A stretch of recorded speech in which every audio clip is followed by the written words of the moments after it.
In this, our 1997 Powertrain update, we're presenting a lot of information, starting with engines, moving to transmissions and transaxles, then on to drivability, the Ford Quality Renewal Program, and a steering gear topic. To help you locate something of special interest, we've printed the time where each segment starts on the videotape jacket. Just fast forward the tape until the number on the screen matches the number of the topic you want to view. Also, be sure to look through the program booklet that accompanies this videotape. It covers everything in the tape, plus extra reference material you'll find useful on the job.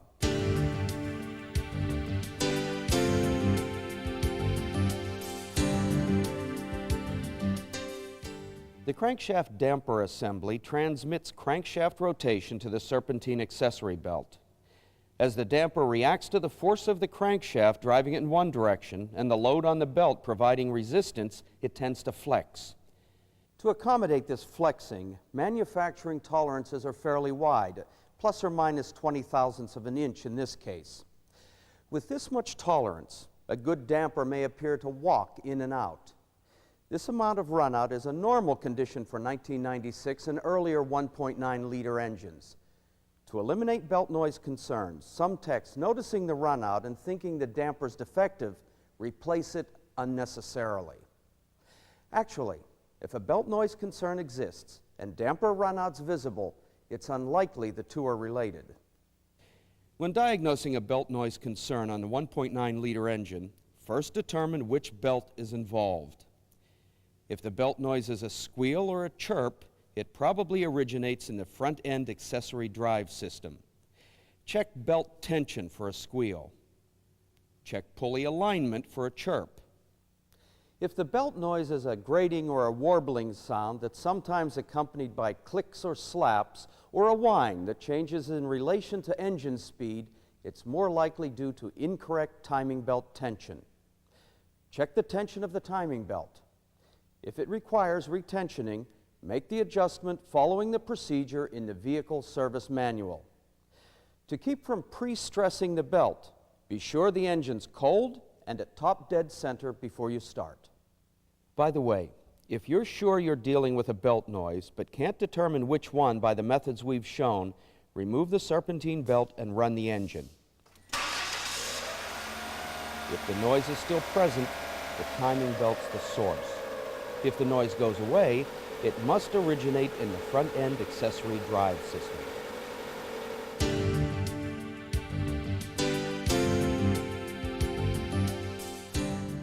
The timing belt on the 2-liter split-port induction engine may appear to be loose on this side when the engine stops anywhere other than top dead center. Although one might think that this amount of play means the belt needs to be retensioned or that the engine needs to be timed, neither case is true. If you see this condition when you're servicing the 2-liter split-port induction engine and you haven't done anything to change the timing, ask yourself, was the timing okay before I started the job? If the answer is yes, it's unlikely that the timing's changed. Although it may appear to be loose, the belt is correctly tensioned and retiming the engine is not necessary.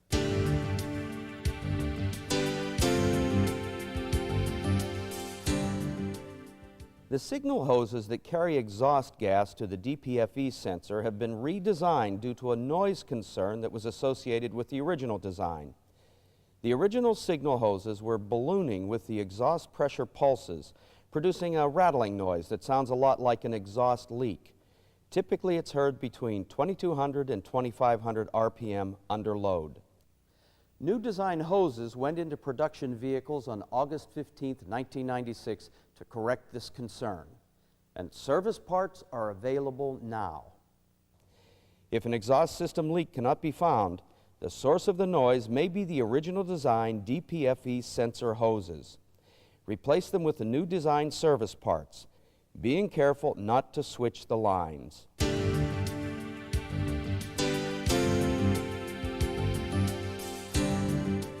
The original design PCV oil separator on the 2-liter split-port induction engine may have flexed when its fasteners were torqued during the engine build process. This flex may have created an engine oil leak. The leak is likely to be detected soon after the vehicle's sold. The customer may say he smelled hot oil or seen smoke from oil dripping on the catalytic converter. The pan rail also may be damp. The recommended way to verify this concern is to clean the engine around and below the separator. Run the engine until it reaches normal operating temperature. Then view the area with a black light. Because the break-in oil already contains a fluorescent dye, a leak will produce the characteristic fluorescent glow. The solution to this concern is to either reuse the original part with a new gasket or to replace the part with the upgraded PCV oil separator and a new gasket. In either case, torque the assembly to 8.5 to 11 Newton meters.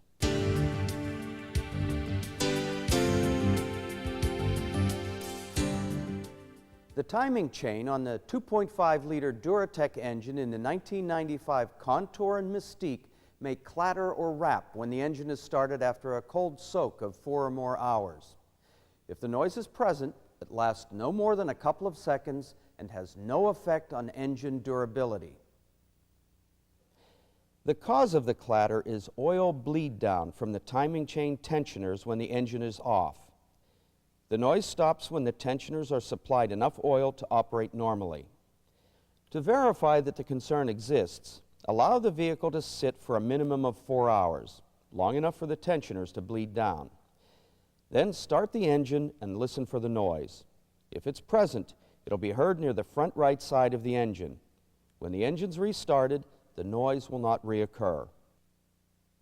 To correct the condition, install the modified 1995 camshaft drive tensioners and adapter plates, and upgrade the entire camshaft drive system to 1996 level components.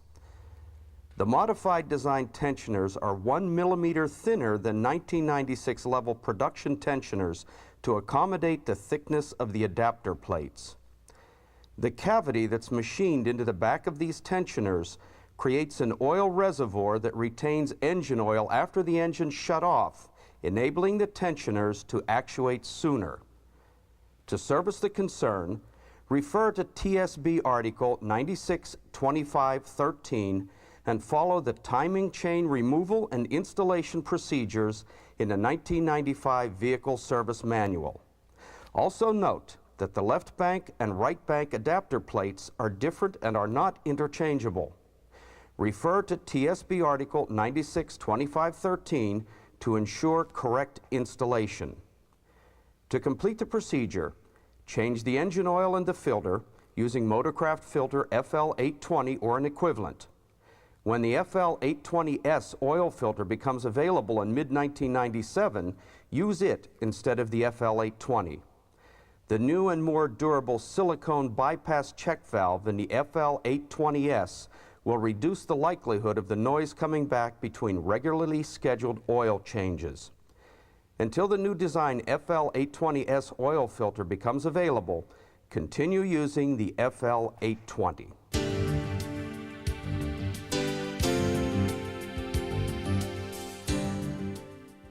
The timing marks on the 2.5-liter and 3-liter Duratec engine's camshaft sprockets were changed in mid-1996 from arrows to characters, and from one set of marks to two. When setting the timing on the 2.5-liter or 3-liter Duratec engines, be sure to use the correct marks. The set marked RFF, which stands for Roller Finger Follower, the current valve train configuration. The other set of characters is for future applications.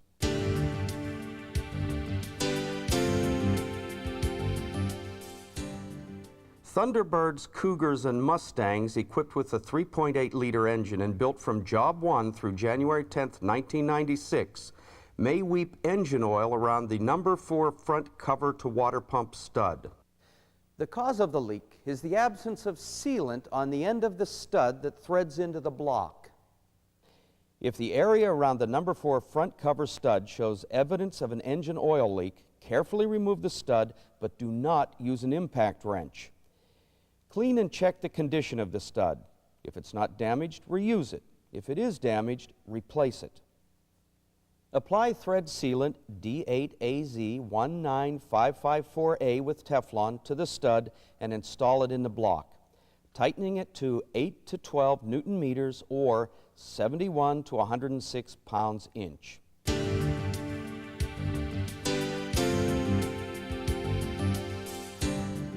The 4.6-liter 4-valve engine in the Mark 8 has changed to a coil-on plug ignition system for 1997. The coil-on plug system uses a separate coil to fire each spark plug on the compression stroke only. This design eliminates the coil pack and spark plug wires which are present in conventional distributorless ignition systems. By simplifying the system, Ford engineers have enhanced its reliability, reduced its weight, and improved its appearance. With the new system come new diagnostic procedures. Although these are thoroughly covered in the PCED manual, here are some key points. If the PCM detects a misfire and identifies the specific cylinder where it occurs, it will set a misfire continuous memory code for that cylinder. These misfire codes are numbered P0301 through P0308 for the 4.6-liter 4-valve engine. If the misfire condition is random and the PCM is unable to specify a cylinder, it'll set the system misfire code P0300. The PCM also will set a separate primary circuit failure continuous memory code for any coil it determines is faulty. These codes are numbered P0351 through P0358 for the 4.6-liter 4-valve application. The PCM will set a P0350 continuous memory code if it detects a random primary circuit failure but has not identified the specific coil. By specifying the cylinder where a misfire has been detected or the coil that exhibits a primary circuit failure, the PCM simplifies diagnosis.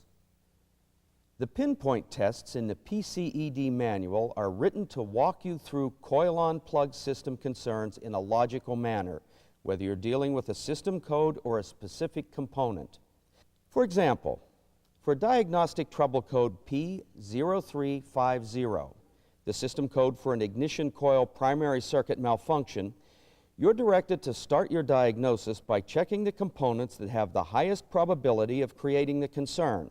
These include checking the coil and boot for insulation damage, looseness, or shorting, checking the condition of the spark plugs for damage, wear, carbon deposits, and gap, and checking the wiring harnesses for damaged, burned, or overheated insulation, damaged pins, and loose or broken connectors.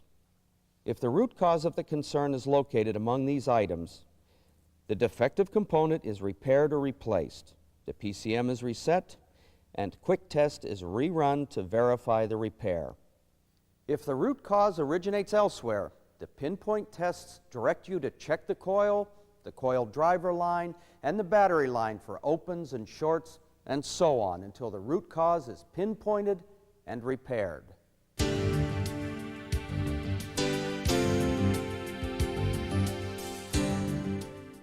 In this segment, we'll demonstrate the correct cam timing procedure for the 5.4 and 6.8-liter engines. This procedure can be performed at the bench during a rebuild or in the vehicle after the oil pump or one or both cylinder heads have been removed. A critical requirement of this procedure is keeping the camshafts and the crankshaft in the correct relationship at all times. By performing the procedure exactly as we demonstrate, valve train or piston damage can be prevented. Before we start, here are a couple of tips that will help make sure the job's done right the first time. When you're ready to install the timing chains, you may find that the copper links are discolored or hard to identify. To work around this concern, here's a way to make sure the chains are installed correctly. Stretch the chain out, placing a single link in a vertical position at one end. The opposite two links will be horizontal. Mark all three with a marking pen. The single vertical link will be aligned with the crankshaft sprocket timing mark. The two horizontal links will be aligned with the camshaft sprocket timing mark. The preload on the hydraulic tensioners must be set before they're reinstalled on the engine. This task must be done carefully to prevent damage to the ratchet assembly. The ratchet assembly will be damaged if it's compressed before the spring tension of the ratchet mechanism is relieved. With the hydraulic tensioner positioned between the jaws of a vise, but with the ratchet arm located safely outside the jaws, compress the tensioner plunger.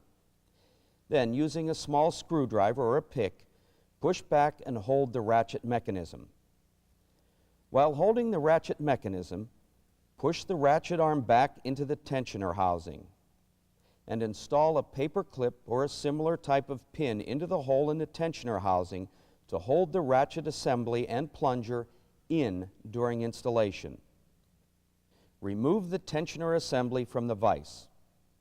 Repeat this procedure for the other hydraulic tensioner. Before installing the cylinder heads and camshafts, position the crankshaft keyway at the 12 o'clock position. By doing this, all of the pistons will be below the deck face, allowing you to rotate camshafts later without damaging the valve train or pistons. After installing and torquing the heads, loosely install the camshaft holding tools on both camshafts. Using the camshaft positioning tool, position the left cam sprocket timing mark roughly at 12 o'clock and tighten the camshaft holding tool. Position the right cam sprocket roughly at 11 o'clock and tighten the holding tool. If the camshaft holding tools are not locked while the timing chains are installed, valve spring tension could cause one or both sprockets to jump time after the chains are installed. Next, install the crankshaft tool by sliding it on the keyway. Then install 2 or 3 flywheel bolts in the crankshaft rear flange and using a pry bar, rotate the crankshaft 1/4 turn only in a counterclockwise direction as viewed from the front of the engine. Stop rotating the crankshaft when the slot in the crankshaft tool is aligned and fits over the dowel on the block. If the crankshaft is rotated more than 1/4 turn in the direction shown, or if it's rotated in the opposite direction, piston and valve train damage will occur. Remove the crankshaft tool, but don't disturb the crankshaft position from this point on. Next, position the inner crankshaft sprocket on the crankshaft with the long hub out. Install the left-hand timing chain on the left camshaft sprocket, aligning the single copper link with the timing mark of the crankshaft and the 2 copper links with the camshaft sprocket mark. When the left-hand timing chain is correctly installed, the upper half of the chain will be located below the tensioner guide dowel, and the timing marks will be aligned with the appropriate copper links in the timing chain. To complete this side, install the timing chain guide and the hydraulic tensioner. Now, without changing the position of the crankshaft, install the outer crankshaft sprocket with the long hub facing in. Install the right-hand timing chain, again aligning the 3 copper links with the timing marks. And be sure the bottom half of the right-hand timing chain is installed above the dowel. After installing the timing chain guide and the hydraulic tensioner, remove the camshaft holding tools. Check your work. Verify that all timing marks are properly aligned and turn the engine over a couple of times. This will ensure that the timing chains haven't jumped the sprockets and that the engine isn't binding or sticking.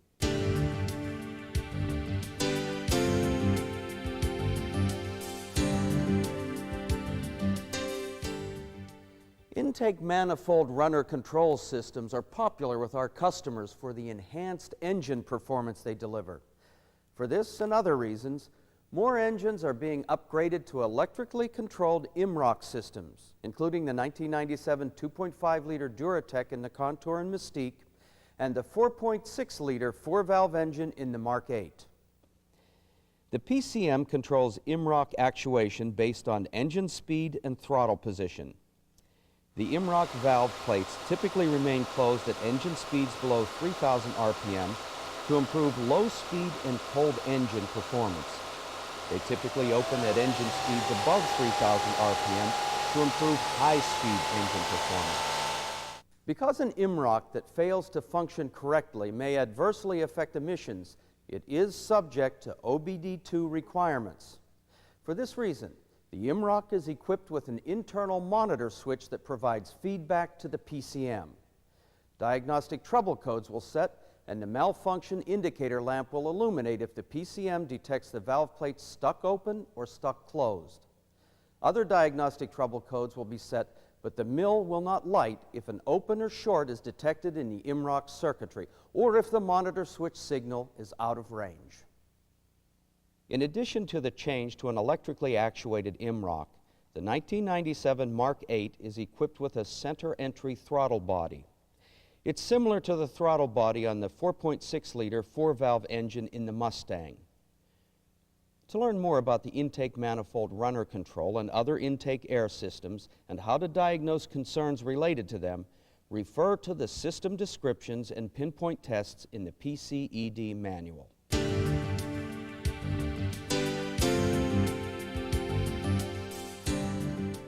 The hurdle that petroleum refiners must meet to earn the API certification mark has been raised. The combination of tougher standards plus new refining technology is resulting in the production of base oil stock that's so pure, it's as clear as water. The impurities which are present in conventional refined base oil stock cause lubricants to degrade. By removing the impurities, refiners have developed petroleum-based lubricants that exhibit synthetic-like characteristics. When blended with the required additives, the base oil stock takes on the color, texture, and smell of conventional lubricants. The standards the new engine oils must meet include improved fuel efficiency, resistance to foaming, improved low-temperature viscosity, improved volatility, and emissions system protection. To make sure you're getting the best oil for your engine, insist on a product that carries this certification mark.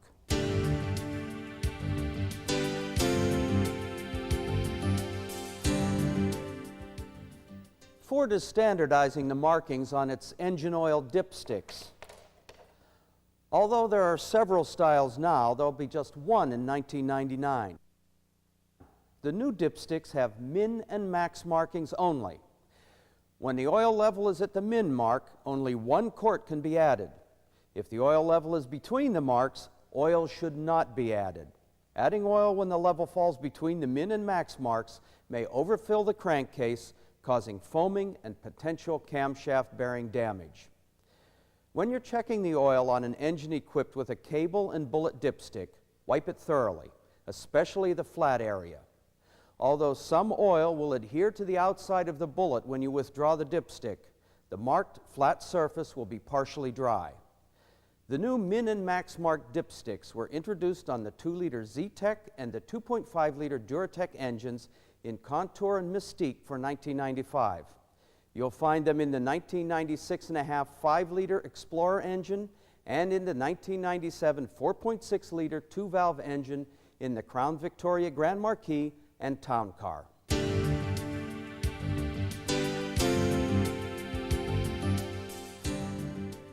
Although the cooling systems for the 2-liter Z-Tech and the 2.5-liter Duratec engines don't appear much different than the conventional systems we grew up with, they are unique. Each is an example of a degas system, a design that's fully pressurized, including the coolant recovery or degas bottle. To help you understand how a degas system differs from a conventional cooling system, 2 things need to be cleared up. The first is how the system removes air from the coolant. The second is the misconception that the degas bottle is merely an overflow container. When the top of the radiator is the high point in a cooling system, air bubbles in the coolant collect there and vent through the cap. In many of today's vehicles, however, some of the coolant passages in the engine are higher than the radiator. If there were no way to remove air from the engine, it would be trapped, reducing cooling system efficiency.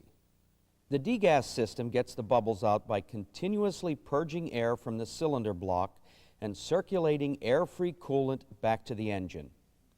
This promotes effective cooling by keeping a solid wall of coolant in contact with the cylinder walls at all times. A conventional overflow system only works when the engine's off, allowing hot liquid to escape from the radiator and return when cooled. None of this back and forth flow takes place in a degas system. The degas bottle is an integral part of the cooling system while the engine's running. The coolant must flow to the bottle to release air bubbles before it's permitted to re-enter the coolant stream. Immediately after the engine shut off, coolant temperature spikes briefly. The added system pressure opens the pressure valve in the fill cap and vents air to the atmosphere. As the coolant temperature drops, the air pressure in the degas bottle decreases. In response, the greater pressure outside the bottle forces air into the bottle through the vacuum valve in the fill cap. To operate correctly, the degas system requires this cushion of air above the coolant. If the bottle's overfilled, liquid may vent after the engine's shut off. If the level's too low, overheating concerns may develop. When servicing a degas system, be sure to heed the warnings in the vehicle service manual. The coolant is extremely hot, as high as 230 degrees Fahrenheit at the degas bottle. To prevent cooling system concerns, be sure the coolant level is between the min and max marks when the engine's cold. Tighten the fill cap to 4 Newton meters torque. That's hand tight. A loose cap may be the cause of an overheat concern. And verify that the fan works properly at both low and high speeds.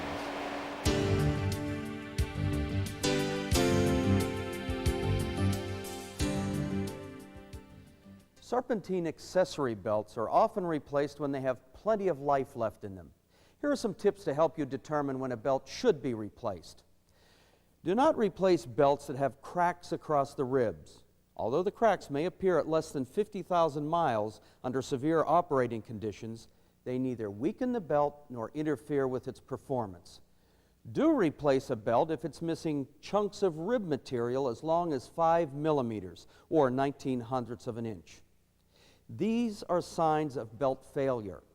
When in doubt, check the belt cracking, chunking, and wear guidelines in the vehicle service manuals.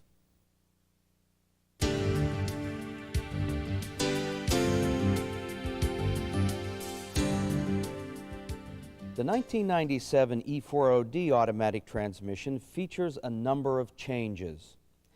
The first of these is a cooler bypass valve, or CBV, that's present on F-150 and F-250 light trucks under 8,500 GVW, and on all Expedition and Econoline equipped with E40D transmissions. The cooler bypass valve was added to achieve faster fluid warm-up during cold weather operation. Although some of the transmission fluid still travels to the cooler, a portion is diverted back into the unit by the cooler bypass valve, helping achieve faster warm-up. When servicing the valve, follow the procedures in the vehicle service manual. The CBV assembly should be removed and backflushed during an overhaul to remove contamination. To overcome the tension of the internal check ball and allow fluid to pass through the valve, regulate solvent pressure to at least 344.75 kPa or 50 psi. Also note that the rubber-coated aluminum sealing washers can fall off the valve. Clean and inspect these washers and replace them if they're damaged. Avoid over-tightening the fittings when reinstalling the valve on the transmission. Over-tightening can damage the rubber-coated washers and may strip the case threads. If replacement of the entire CBV assembly is required, remove the O-rings and shipping caps before installation. Another change that applies to all 1997 and some late 1996 model applications is the number 10 thrust bearing and forward ring gear hub. The thrust washer that was present between the forward planet assembly and the forward ring gear hub in past units has been replaced with a needle bearing. To accommodate the needle bearing, the forward ring gear hub was changed as well.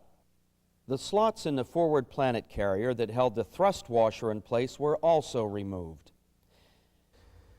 When servicing these components, Service Kit F7TZ 7B067AB can be used. This kit contains one number 10A needle bearing, one mating forward ring gear hub, and an instruction sheet. Make sure both parts in the kit are used. Old and new design components cannot be mixed. This kit, which should be available soon, will service any E4OD transmission regardless of which forward planet carrier design is used. Another across-the-board change for 1997 is a new design overdrive piston and cylinder. This change will occur as a running change sometime during the 1997 model year. In past models, the piston had separate inner and outer lip seals. The new design has a one-piece seal that is bonded to the piston. The cylinder design changed to accommodate the new piston design. Avoid mixing parts when servicing the overdrive clutch. The old design and new design pistons and cylinders are not interchangeable. Refer to TSB Article 96-2115 until these changes are fully incorporated into the 97 models. Some 1997 E4OD transmissions and a small number of 1996 units contain a new design overdrive ring gear and retaining rings. This also will be a running change sometime during the 1997 model year. The thick center shaft retaining ring is replaced with a thin wave ring. The thick one-way clutch retaining ring is replaced with a thin flat ring. The new ring gear has a lead-in chamfer to simplify center shaft installation. Refer to TSB Article 96-2117 until these changes are fully incorporated into the 97 models. To prevent misbuilds when any one of these components needs to be replaced, replace all three components with the correct current level parts.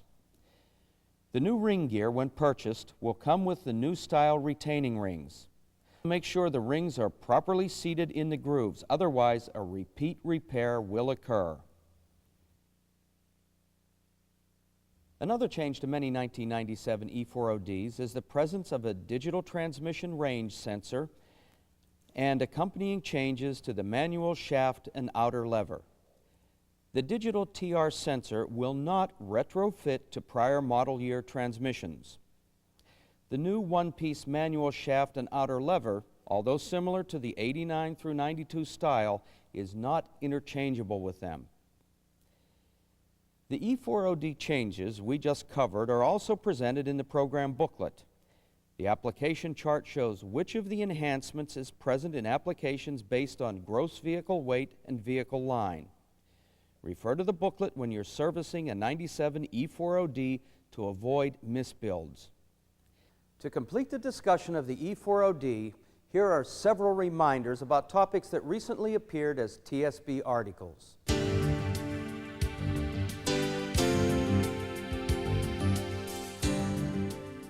E4OD transmissions are equipped with a converter drainback spring and stop assembly in the stator support of the pump control body. This spring and stop assembly must be replaced during an overhaul. Failure to do so may lead to a repeat repair. The spring can act like a filter, trapping contaminants suspended in the fluid. With enough buildup, the flow to the coast and overdrive systems may be restricted. Symptoms include heat distress on the overdrive planetary gear set, the coast clutch cylinder bushing, or the overdrive cylinder bushing. The converter drainback spring and stop assembly and the required orifice cup plug are currently available in kit number E9TZ 7H132B. It will also be added to the E4OD soft seal kit part number FOTZ 7153A in the near future.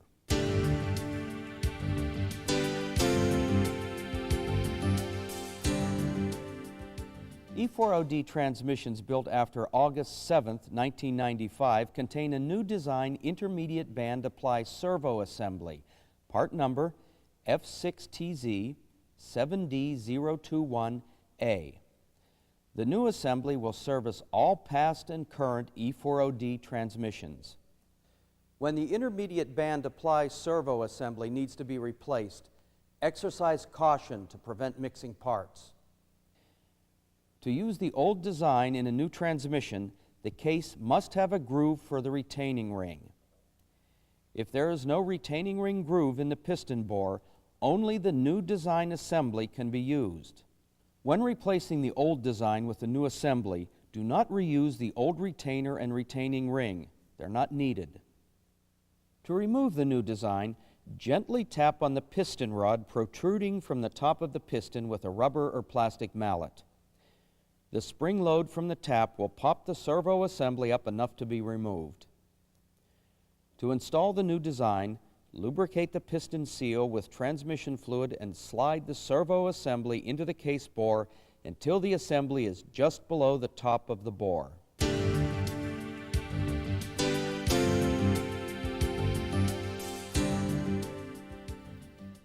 TSB Article 96-728 provides information that will assist you in selecting the correct components when servicing the reverse clutch piston. The 1996 model year changes included the addition of a wave plate spring to the reverse clutch pack, a change in the depth of the reverse clutch piston to accommodate the wave plate spring, a change to the retainer and spring assembly also to accommodate the wave plate spring, and a change to the inner and outer piston seals from square cut to lip seals. These parts are not interchangeable with past models due to accompanying calibration changes. To prevent a misbuild when replacing any reverse clutch component, refer to the part usage chart in TSB Article 96-728 or in the program booklet.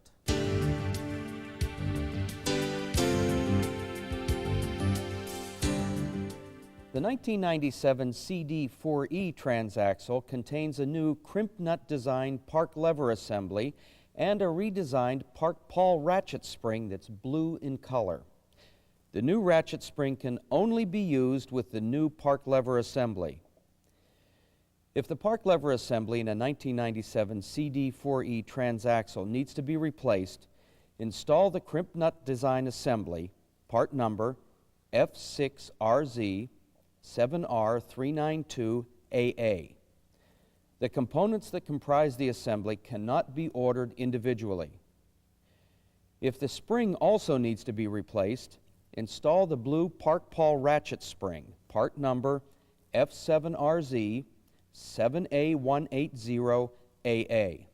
These components will not retrofit to earlier model year CD4E transaxles, nor will earlier model components function correctly in a 1997. Additional information on this topic is included in the booklet that accompanies this tape. Also beginning with the 1997 model year, the CD4E transaxle contains a new design main control assembly, part number F7RZ 7A100AA. This new design includes a new intermediate overdrive accumulator valve plug, but is no longer equipped with a pull-in control valve, spring, and retaining plate. If replacement of the main control assembly is required on a 1997 CD4E transaxle, service it with the new design assembly only. This assembly cannot be used on earlier model year vehicles because it's also accompanied by changes to the intermediate overdrive servo assembly and PCM. The CD4E in the 1997 probe contains a new design one-piece intermediate overdrive servo piston and rod assembly and a redesigned intermediate overdrive servo piston return spring assembly that's green in color. If the intermediate overdrive servo piston and rod assembly in a 1997 CD4E transaxle requires replacing, service it only with the new design select fit piston and rod assembly. Instructions for determining the correct select fit assembly are provided in the program booklet. Also be sure that only the green return spring, F7RZ 78073AA, is used with the new design piston and rod assembly. These new components cannot be used on previous model year vehicles because they're a coordinated change with the 1997 main control and PCM. The one-piece intermediate overdrive servo piston and rod assembly and the redesigned return spring will be implemented in the Contour and Mystique in January 1997.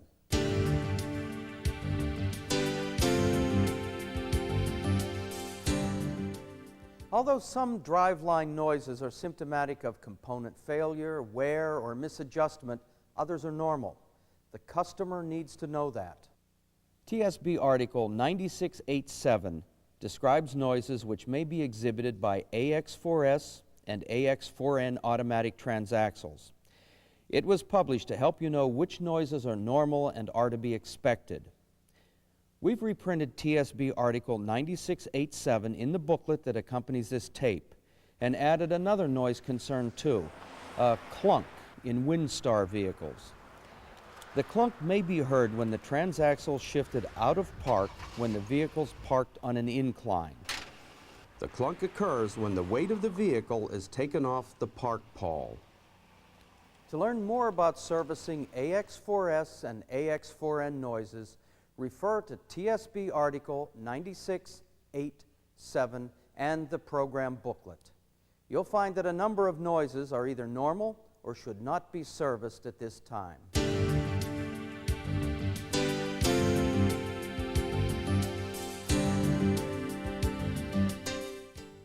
A number of 4x4s equipped with AODE, 4R70W, C6, or E4OD automatic transmissions may develop a transmission fluid leak from the extension housing into the transfer case due to the failure of the original transfer case input shaft seal.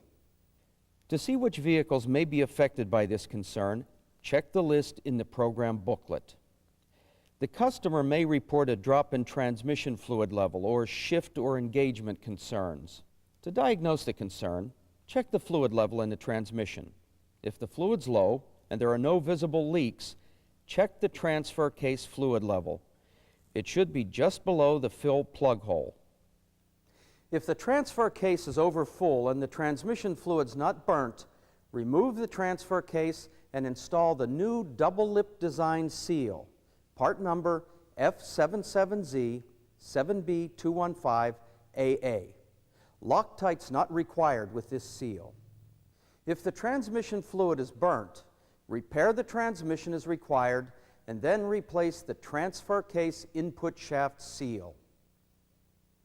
When finished, adjust the fluid levels in both the transmission and the transfer case.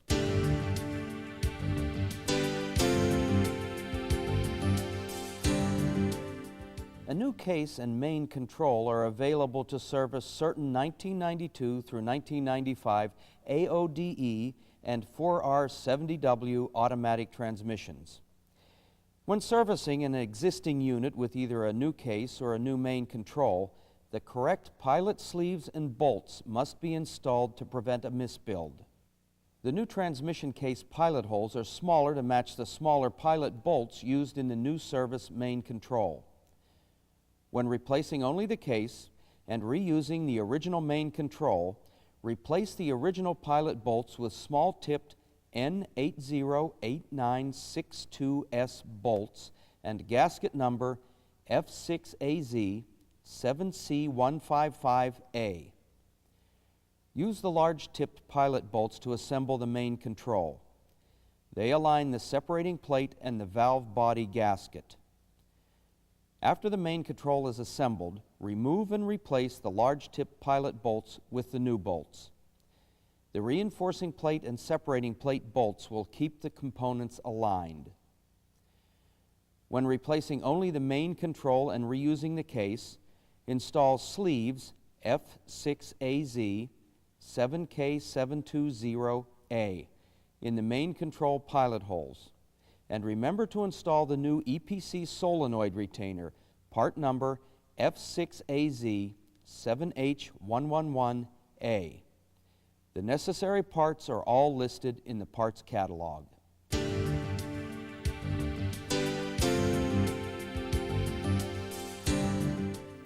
1997 F-150 4x2s equipped with 4R 70W transmissions may develop a transmission fluid leak from the extension housing to case joint when equipped with the original paper gasket. The leakage may be misdiagnosed as a fluid pan gasket leak and lead to unnecessary pan gasket replacement and a repeat repair. The cause of the concern may be the load that's placed on the extension housing to case joint by this exhaust system bracket. When servicing a vehicle for this concern, replace the original gasket with the new steel-backed gasket, part number F6AZ 7086A. The silicone bead around its edge provides improved sealing.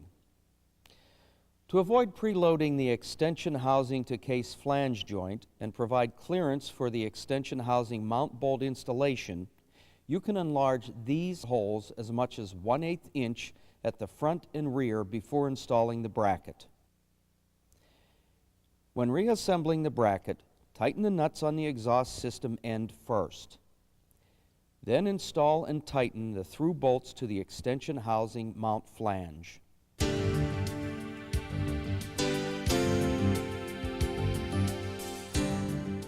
Due to a limited supply of service main controls for the AOD automatic transmission, you may be unable to obtain the valve body that's specified for the unit, part number F2UZ 7A100A.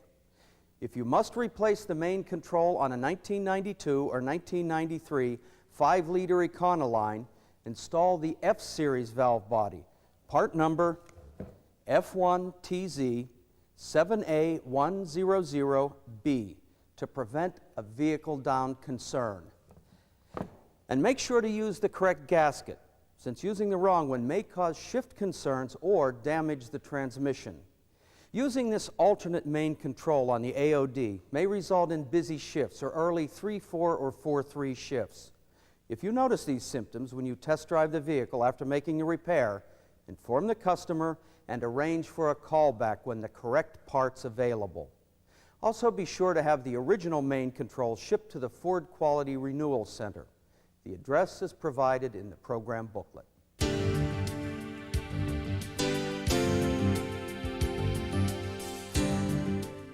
Ford introduced a new 5-speed automatic overdrive transmission at the start of the 1997 model year, the 5R55E. It's paired with 4-liter engines in the Ranger, Aerostar, and Explorer, replacing the 4-speed 4R55E. The 5R55E is the first 5-speed automatic transmission in a compact truck. It's built to last. And it provides improved acceleration and off-road operation, as well as a 500-pound increase in trailer towing capacity. As the gear ratios show, Ford engineers split the difference between the 4-speed's first and second gears to create the 5R55E's new second gear. This means that shifts are smoother for greater operator satisfaction and transmission durability is enhanced. The 5R55E and the 4R44E share many of the same components. In fact, the two are almost entirely compatible. For example, both are factory filled with a new transmission fluid. The service version of this fluid is Mercon 5. Mercon 5 is currently approved for use in the 1997 4R44E and 5R55E, and engineers are currently advising against mixing it with regular Mercon automatic transmission fluid or using it in other transmissions or transaxles. Under normal duty conditions, Mercon 5 is a fill-for-life fluid. Under severe duty conditions, it should be changed at 50,000-mile intervals. Mercon 5 has improved viscosity to better protect the internal components of the transmission. It flows faster at low temperatures for better cold weather operation. And it's formulated to protect the 4R44E and 5R55E friction clutches, needle bearings, and gears. The 4R44E and 5R55E also are equipped with directional coast clutch, direct clutch, and forward clutch friction plates. The grooves control fluid flow across the plates, reducing heat buildup and extending clutch life. When the friction plates are serviced, they must be oriented correctly to prevent transmission damage. Installation instructions are provided in the vehicle service manual. These directional friction plates are not compatible with past model year transmissions. Both units also are equipped with the new digital transmission range sensor. This is a topic that we'll cover in greater depth a little later in the video. The 1997 4R44E and 5R55E are equipped with new design solenoids. These solenoids produce a significant current change when they move. This current change, which we refer to as an inductive signature, informs the PCM that the solenoid responds mechanically when it's turned on and off. If the PCM does not see a current change when it commands a solenoid to move, it sets a diagnostic trouble code. The solenoids affected by this change include all shift solenoids, the torque converter clutch solenoid, the electronic pressure control solenoid, and the coast clutch solenoid in the 4R44E only. The new design solenoids are not interchangeable with past model year transmissions. Prior to the 1997 model year, the fluid pump stator, the center support, and the forward clutch were equipped with bushings. For 1997, these bushings are replaced with needle bearings. The 1997 parts and those they mate with are not compatible with the earlier designs. The rear case bushing also is replaced with a new design needle bearing. If the rear case needle bearing needs to be replaced, remove it using the bushing remover. When installing the new needle bearing, orient the gold ring toward the tool and use the new design installer. It seats the bearing to the proper depth. Another change for 1997 is the presence of a new design converter housing hub seal that does not require staking. To install this seal, use the new converter hub seal installer, part number T97T77000A. When servicing past model hub seals, check the converter housing for a step. Use only the stepped staked seals on housings with the step. Always service the converter with the same type seal that was removed. The front servo assembly in the 5R55E is a new design, and a special tool, the J-hook, has been developed to simplify its removal. The J-hook is inserted into the case, rotated, and pushed against the servo pin. The pin, cover, and servo push out easily. Using the J-hook to remove the servo assembly prevents damage to the servo cap and bore. This tool is compatible with and should be used on earlier models. One area in which the 5R55E and the 4R44E truly differ is in diagnostics. Although the transmission tester must be used to check the digital transmission range sensor on the 5R55E, the NGS must be used to check the operation of its shift, torque converter, and EPC solenoids. The NGS contains a new software program called Output State Control. With it, bench and drive mode tests can be run that are similar to those that are available for other units with the transmission tester, but more powerful. Output state control enables you to override normal PCM control of the transmission solenoids. You can command the shift, torque converter, and electronic pressure control solenoids on or off to check their circuits. And you can control when shifts occur, a valuable feature when duplicating a customer concern. The diagnostic procedures for the 5R55E are located in the Vehicle Service Manual. To learn more about the 5R55E, refer to these TSB articles. 961724 describes the 5R55E's features and major components. 96185 tells what to do if you find an orange service tag on the pan of a unit you're servicing. To complete our discussion of this family of transmissions, here are 3 important reminders about topics that first appeared as TSB articles. TSB Article 96320 was issued to inform technicians that transmission screen and gasket kits F5TZ 7A098A and F5TZ 7A098B contain the incorrect pan-to-case gasket. When servicing a 4R44E or 4R55E, do not use the pan-to-case gasket that's supplied with these kits. Using this gasket will result in a fluid leak. Instead, use gasket number F5TZ 7A191A. This gasket is thicker and contains torque limiters. New service kits are now available. Refer to the parts catalog for part numbers and applications. TSB Article 96321 discusses the internal wiring harness change that occurred for 1996 4R44E and 4R55E transmissions. If the internal wiring harness on a 1995 or 1996 unit is replaced with the new version, the new, deeper fluid pan also must be installed to prevent wiring harness damage or a fluid leak. TSB Article 96419 discusses transmission overhaul and seal kit FOTZ 7C391B. This kit contains some components that can be used only in the A4LD transmission. If the parts that are unique to the A4LD are used in a 4R44E or 4R55E transmission, catastrophic damage to the unit or test equipment damage will occur. When you're using the A4LD kit to service a 4R44E or 4R55E transmission, unique parts must be ordered separately.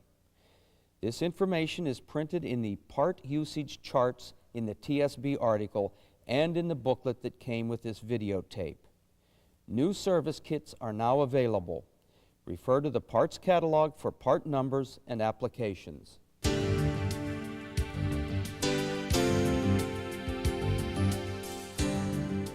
When replacing a TR sensor harness connector, the rubber grommet that's located at the rear of the connector should be removed before any wires are pushed through it. We've learned that inserting wires through the grommet while it's still in the hard shell may cut the rubber and lead to water intrusion, contamination, increased resistance, and faulty signals to the PCM. To prevent this concern, insert each terminated wire through the back lock, then through the rubber grommet, and install the terminal in the hard shell. When all terminals are properly installed, slide the grommet into the hard shell housing, slide the back cover onto the connector and snap it in place, then install the red pin separator.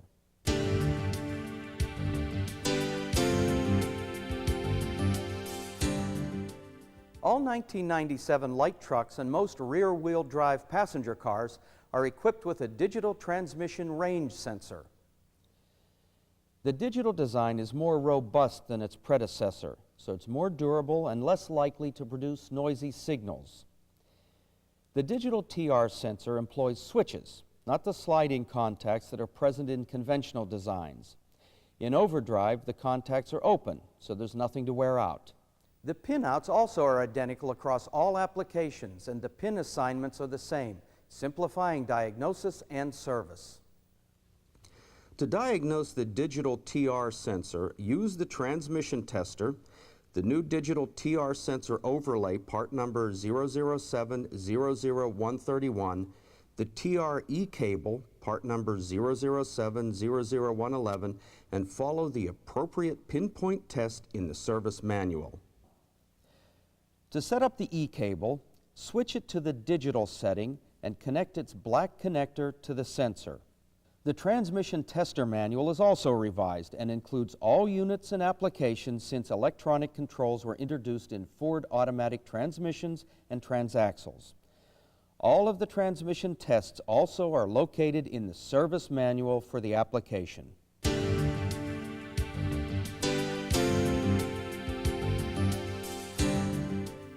When you're rebuilding or replacing a transmission or transaxle, cooler flushing is the best insurance against a repeat repair.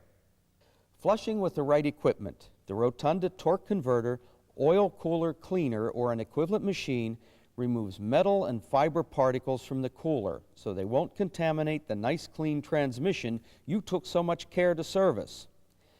Start the process early while you're completing reassembly, for example, and flush 20 minutes in each direction.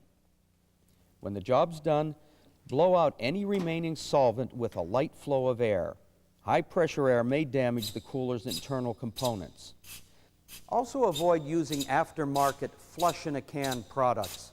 They're no substitute for doing the job the right way, and they may damage seals. Use only the recommended equipment and mineral spirit-based solvent.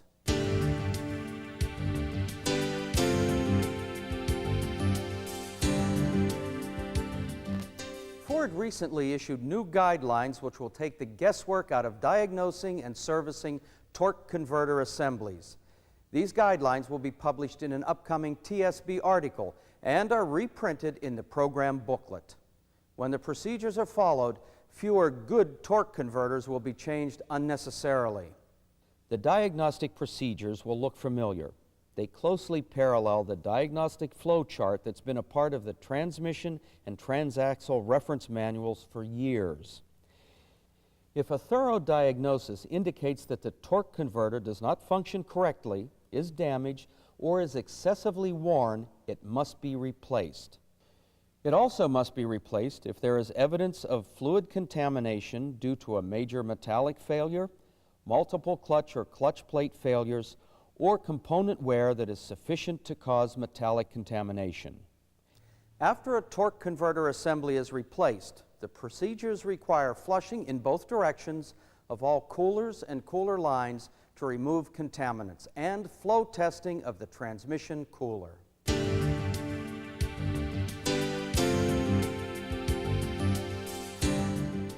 A lot of techs don't realize that the time they spend diagnosing a concern can be paid time, that there's a labor code they can charge against, even if the diagnosis fails to pinpoint the root cause. If, after performing the diagnostic procedures in the service manual, you eliminate the transmission as the source of the concern, enter "No problem found" on the repair order and charge labor code 7000F, electronic transmission diagnosis. Doing so enables you to be paid for your time. If the root cause of the concern is determined to be a component, the time spent performing diagnosis attaches to the part.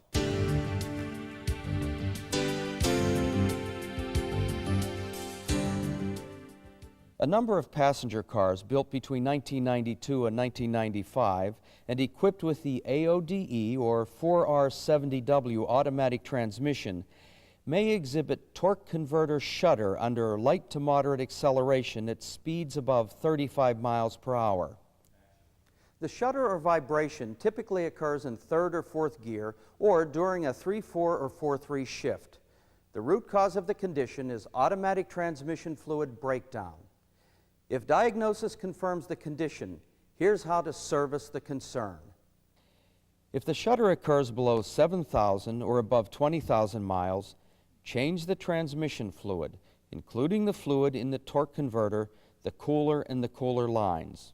This will eliminate the concern in 90% of vehicles. If the shudder occurs between 7,000 and 20,000 miles, the cause may be hardware related.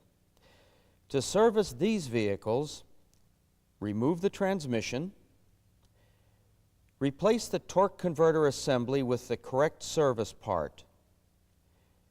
Reuse the transmission pan gasket and filter if they're not damaged. Then install the transmission assembly and fill it with Mercon automatic transmission fluid. Also verify that the fluid is not contaminated with moisture. Use quart containers of Mercon fluid to ensure fluid quality. If a service converter is not available for one of these vehicles, change the fluid as a temporary action until the correct service part can be obtained. For additional details on this concern, the vehicles affected, and the correct service procedure, refer to your program booklet and the upcoming TSB article.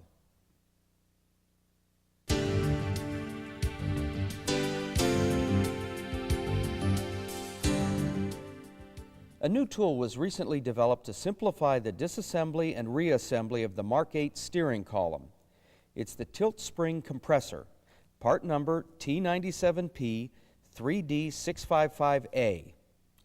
After removing the steering column from the vehicle, following the steps in section 21104 of the service manual, remove the tilt and telescope motors. Remove the housing cover. Then remove the tilt spring using the tilt spring compressor. To do this, install the tilt spring compressor and tighten the screw finger tight. Remove the telescope actuator retaining bolts.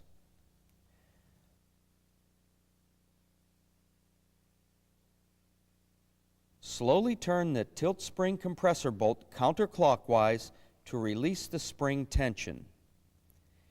Then remove the tilt spring compressor and the tilt spring.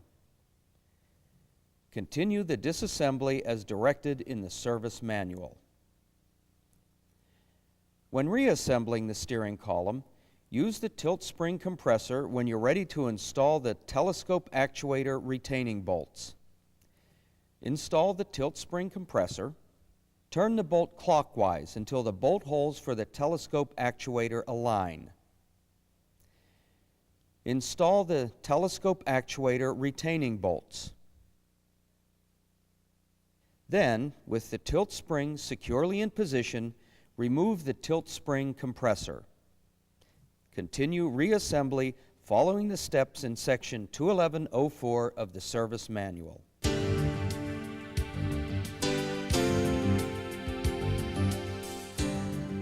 Some 1996 and early 1997 Taurus and Sable vehicles may exhibit a grunt or groan noise when the steering wheel is returned to center after a hard right turn. The noise may be due to the steering gear valve sleeve creating a noise that resonates through the steering system. To service this concern, follow the procedure in TSB Article 96.19.2. It tells you to replace the steering gear to power steering filter hose with a revised power steering return hose, part number F7DZ 3A713AA. The revised hose consists of more rubber hose and less metal tubing than the original and uses an internal spring to dampen resonance. When removing the original hose, be careful not to damage the filter. When you connect the revised hose to the filter, use only the clamp that's packaged with the hose. This constant tension clamp is designed to withstand the high fluid pressure in the system. The use of screw type or other clamps may lead to fluid leakage. If the bracket that's attached to the revised hose has a tab, bend it flat. This tab is required for installation in the 1997 Taurus Sable, but not for the 1996 models we're discussing. Be sure to attach the bracket securely to the subframe and replace the heat shield near the exhaust manifold if removed. On completion of the repair, refill the power steering system with Mercon multi-purpose automatic transmission fluid and purge air from the system. Instructions for purging the air from the system can be found in section 110026 of the service manual. The brackets that are used to secure the power steering lines are designed to prevent normal power steering sounds from entering the passenger compartment. If a power steering hose is incorrectly fastened or misrouted, it may touch body parts, heater hoses, or other components and transmit noise into the passenger compartment. Customers may complain of a low-frequency moan or a growl when the wheels are turned, or a high-pitched whine when there's little or no pressure on the system. These noises may be mistakenly diagnosed as a failed power steering pump. Before replacing a power steering pump that's probably okay, check the routing of the power steering lines. Verify that attachment points are tight. Verify that the system is filled with fluid. Make sure there are no leaks which might allow air into the system. And verify that the noise does not originate elsewhere with another engine component.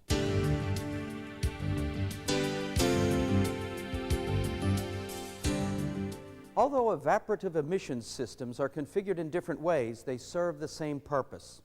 They prevent fuel vapors from escaping into the atmosphere.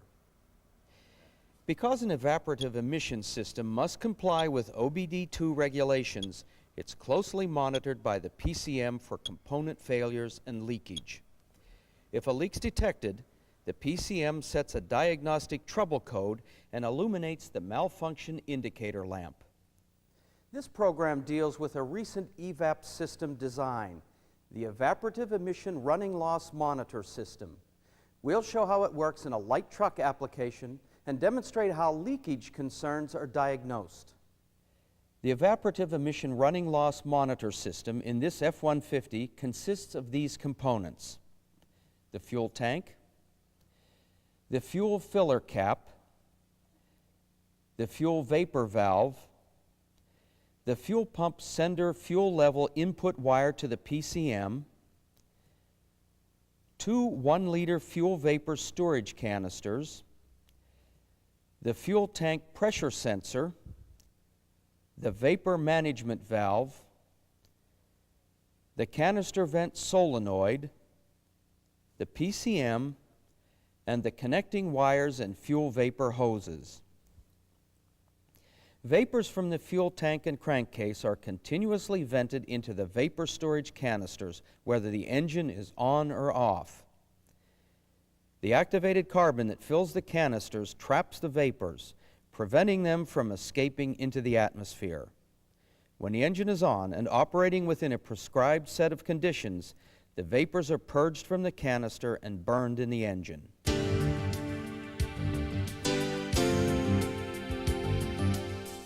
The fuel filler cap seals in fuel tank vapors and prevents spills. If it's not tightened securely, or if it's been replaced with an aftermarket cap that doesn't seal correctly, the PCM will detect a leak when it runs the monitor test. Fuel vapors are vented through the tank-mounted fuel vapor valve to the storage canisters. Although this is sometimes referred to as the rollover valve, it's actually 2 valves in one. The head valve portion prevents the fuel tank from being overfilled during fueling. The rollover valve portion prevents fuel from entering the vapor line that leads to the canisters. If a rollover occurs, the float closes when the liquid fuel reaches the orifice. The fuel tank pressure sensor responds to changes in fuel tank pressure or vacuum. The PCM monitors the sensor's signal at key on, engine off, and while the engine's running. The input from the fuel tank pressure sensor is used during the EVAP monitor test to indicate if a leak exists. The PCM controls the canister purge rate by increasing or decreasing the duty cycle it applies to the vapor management valve solenoid. When the engine is turned off, the vapor management valve closes, forcing vapors to flow to the canisters. The canister vent solenoid is used during monitor testing only.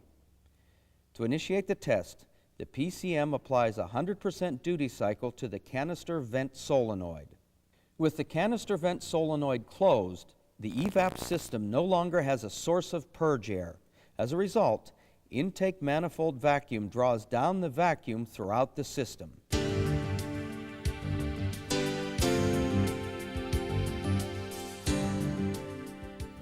The Evaporative Emission System Monitor Test detects component failures and leakage. Before the PCM starts the test, a number of conditions must exist. The pressure or vacuum in the fuel tank must not be excessive. The intake air temperature must be warm. The engine must be warm, stable, and running at a moderate load and engine speed.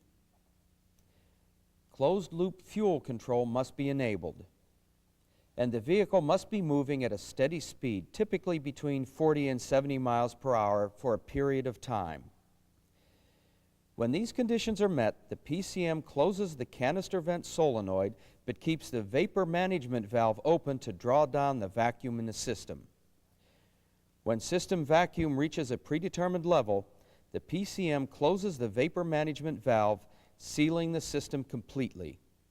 By monitoring the fuel tank pressure sensor signal, the PCM is able to determine if a leak is present. A rapid vacuum loss suggests a large leak, while a slower vacuum loss suggests a small leak. If the PCM detects a small leak, an opening of about 40 thousandths of an inch, it sets diagnostic trouble code P0442 and illuminates the mill. If it detects a gross leak, the PCM sets diagnostic trouble code P0455 and turns on the mill. The PCM also sets diagnostic trouble codes if a component or another system failure is detected. For instance, code P0446 is set when the fuel tank pressure sensor informs the PCM that pressure in the fuel tank is too low. The root cause of DTC P0446 may be a fault in the FTP sensor or its circuitry that results in false information being sent to the PCM, or conditions that physically block the flow of vapors, such as a kinked or blocked fuel vapor hose, a restricted canister vent, a damaged canister vent solenoid that causes the valve to stick closed, or a damaged canister vent solenoid filter. Diagnostic trouble code P1450 is set when the system is unable to bleed up system vacuum after closing the vapor management valve. This may be due to a kinked or blocked fuel vapor hose, a restricted canister vent, a damaged canister vent solenoid that causes the valve to stick closed, a damaged canister vent solenoid filter, a damaged vapor management valve that causes the valve to stick open, an open in the fuel tank pressure sensor reference voltage circuit that interferes with communication with the PCM, or faulty signals from a damaged fuel tank pressure sensor. Other codes will be set if faults are present elsewhere in the system circuitry.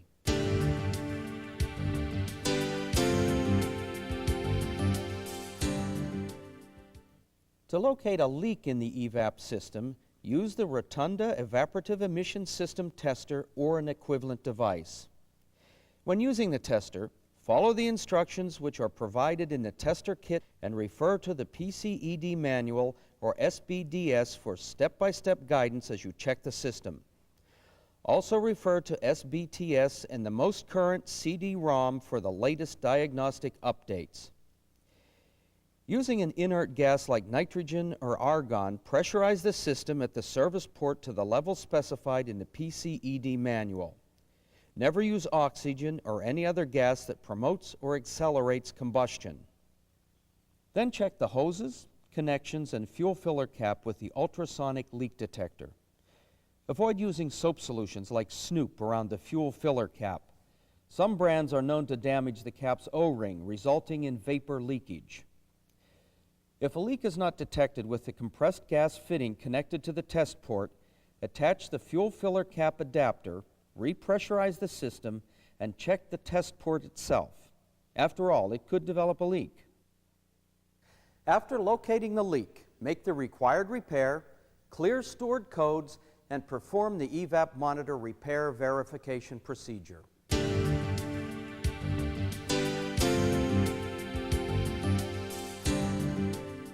When you've diagnosed an engine or a transmission concern and come to the conclusion that a major repair or an overhaul is needed, you can make the repair yourself, a costly and time-consuming chore, or you can call the people at the Ford Quality Renewal Program for a remanufactured unit. Ford Quality Renewal engines and transmissions contain all the latest upgrades and are available for nearly all vehicles. A complete list is provided in your booklet and in the accompanying chart. If you're not quite sure when it's better to call for an FQR product or do it yourself, here are some guidelines to simplify the decision. If an engine needs to be removed from the vehicle for a major repair inside the block, you're better off calling for an FQR engine. If a transmission shows signs of hard part failures like burnt fluid or metal contamination, ordering an FQR unit usually is the best choice. The price tag of all those service parts adds up fast.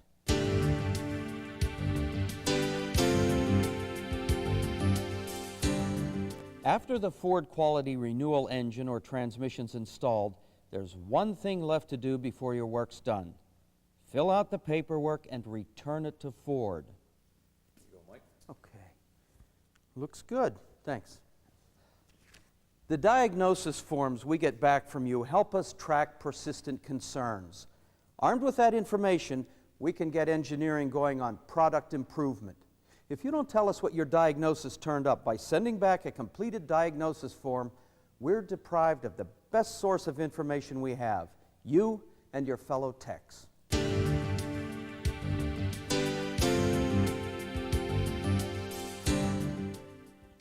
By the way, when you receive a CD4E automatic transaxle through the FQR program, it comes completely filled with transmission fluid. If you get a unit from the factory, you'll have to add at least 5 liters of fluid before starting the engine. Then verify the level again. It may require more. Whichever CD4E you're installing, one from FQR or one from the factory, read any instruction sheets that come with the transaxle and double-check the transmission fluid level to prevent needless damage to the unit. To help you fix it right the first time, Ford Powertrain Division supplies information specific to transmissions and engines through the reference manuals and additional materials. An order form that fully explains these materials, including our comprehensive technical service bulletin manual, is included at the back of the program booklet.